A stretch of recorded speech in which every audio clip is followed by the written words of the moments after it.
Oi, pessoal, tudo bem? Iniciaremos agora o módulo 2, que é composto das aulas 5, 6, 7, 8, 9 e 10. Para o teste 3, nós vamos trabalhar as aulas 5, 6 e 7. E para o teste 4, 8, 9 e 10. Já estão disponibilizadas as aulas 5, 6 e 7, mas hoje eu vou falar um pouquinho sobre todas, tá?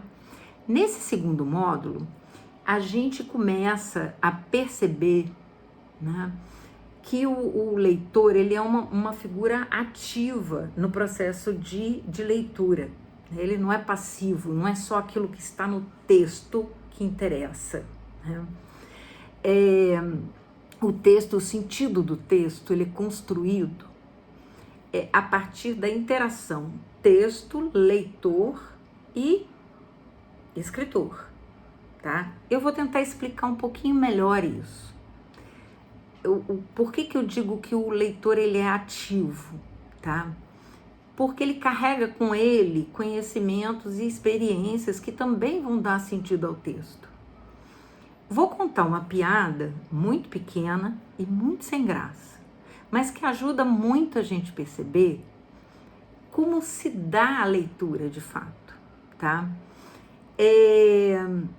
A piada é a seguinte, sabe por que a mulher do Hulk se separou dele? Aí respondem, porque ele não estava maduro. Pois bem, sem graça, né? Eu sei que ela é sem graça, mas veja bem, ela é sem graça, mas ela me ajuda a explicar isso. Por que eu falei? Por que a resposta, aliás, por que a resposta ele não estava maduro? Porque eu tenho e carrego uma informação de que o Hulk é verde, né? E quem levou essa informação para o texto fui eu. Então, se eu entendo a piada, eu a entendo porque eu levei informações para ela. E assim são as informações, e assim é construído o sentido da leitura. É dessa maneira que o sentido é construído, tá?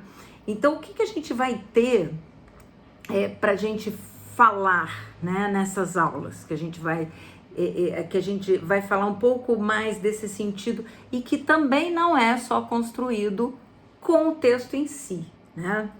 A gente vai falar desses aspectos pragmáticos do texto, como a focalização, por exemplo.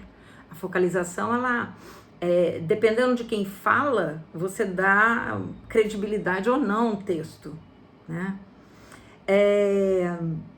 Então, tem uma aula específica falando de focalização, de aceitabilidade, de fatores que estão extra-texto. Você não encontra isso com marca textual, tá?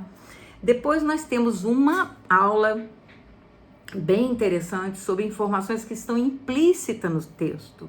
E aí eu vou falar para vocês o que é implícito, né? É aquilo que está escondido, mas que o texto também diz. Eu tenho duas maneiras de passar uma informação implícita. Uma sobre subentendido, que aí a interpretação tem que ser muito na interação e não tem marca linguística. Então essa eu não posso nem pedir numa interpretação. E a outra é daquilo que é pressuposto, né? Vou explicar um pouquinho mais isso. O que eu falo como pressuposto? Pega uma frase assim. Ela é mulher, mas dirige bem. Olha, se você escuta uma frase dessa, você vai falar assim, o cara é machista. Sim, ele é machista. E machista por quê? Porque o mais denuncia esse machismo. Porque atrás do mais existe assim, quando eu uso mais, eu introduzo uma ideia contrária à que eu afirmei anteriormente. Então, dirigir bem é contrário de ser mulher, né? Então, quando o mais denuncia esse machismo, tá certo? Se eu falo assim, fulano ainda não chegou, o ainda também está pressupondo que o fulano já deveria ter chegado, né? De alguma forma ele já deveria estar aqui junto com a gente, tá? Então, também vamos falar de implícitos, vamos falar um pouquinho mais e dar mais exemplos. Vamos falar de intertextualidade, né? Que a literatura né, estudou primeiro, mas que a linguística textual pegou para ela, porque eu tenho uma intertextualidade, é um texto dialogando com outro. E aí, isso acontece, por exemplo, quando eu faço uma paródia, uma paráfrase. Mas a verdade é que todo texto cita outro texto. Né? De alguma maneira você imita um outro texto para começar a escrever. Então, a linguística textual pegou isso como uma verdade e como um caractere dentro do texto. E aí, muitas vezes, o sentido é construído se você conhece ou não o texto citado, tá? Bom, depois disso nós vamos falar de inferência, tá? Inferência que é extremamente importante, porque uma boa leitura é uma inferência de qualidade. A inferência tem a ver com esse processo da piadinha do Hulk que eu falei, que é o movimento que você dá entre o texto e o próprio leitor, tá?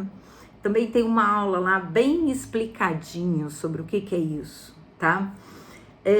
Depois a gente, já fechando, né, nós vamos falar sobre argumentação, né, que é o texto que está mais presente na nossa vida acadêmica, e por fim a gente faz uma reflexão sobre a diferença entre o texto escrito e o texto falado, e aí chamando também atenção para algumas palavras que têm escrita parecida, fala parecida, mas escrita diferente, para fechar este módulo com vocês.